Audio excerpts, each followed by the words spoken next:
You're something I carry with me nearly everywhere I go. But you Hi, I'm Melanie. I'm Nick. We're both from the Montreal area. We met 9 years ago while going to McGill.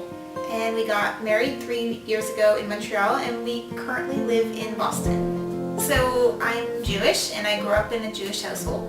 I grew up in a Catholic household. We weren't particularly religious, but we attended synagogue on all of the high holidays, and we celebrated all the holidays in our house, mostly through food and sort of the basic traditions and customs.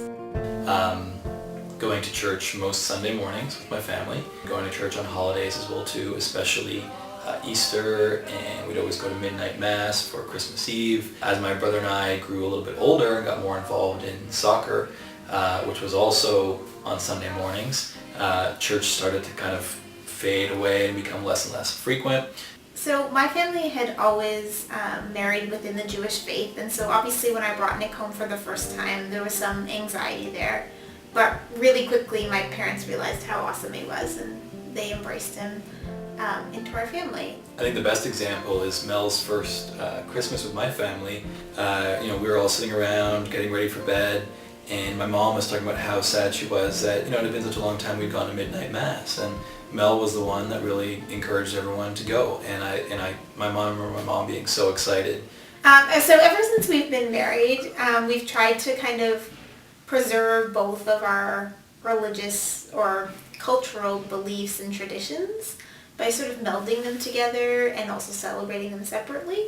I think my priority was, as long as I can still have Christmas. Yes. That was the one holiday I was kind of more protective of. If I can have Christmas, then bring on everything else. So twice as many holidays works for me. So one of the ways we wanted to bring all our traditions together was at our wedding when we got married 3 years ago.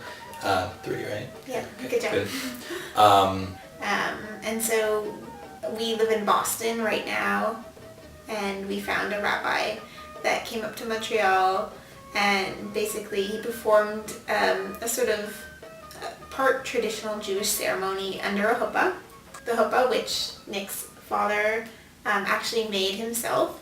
Yeah, that was one of the things. My parents kind of, also being not very religious, but really prioritizing the importance of traditions and honoring family history.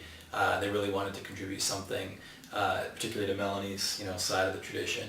So they were really excited to make this huppah, which my dad made, and my mom helped finish and varnish. So they made this thing look perfect. Using Melanie's Zadie's talus as well too as the canvas for it. Right, and so we got married under the huppah outside in nature, which is also important to us. So I think that one of the things that we share beyond maybe religious beliefs is just basic spiritual beliefs of being close to the earth and appreciating Mother Nature. So that was also a really important part of our wedding celebration. But yeah, I think the wedding was definitely a good opportunity for us to just bring both traditions together as much as possible in kind of a very fun, celebratory way that really allowed us to pull in all our friends and family, which is really kind of what we're about. So that was what that meant a lot to us. Remember, you'll always be safe with me.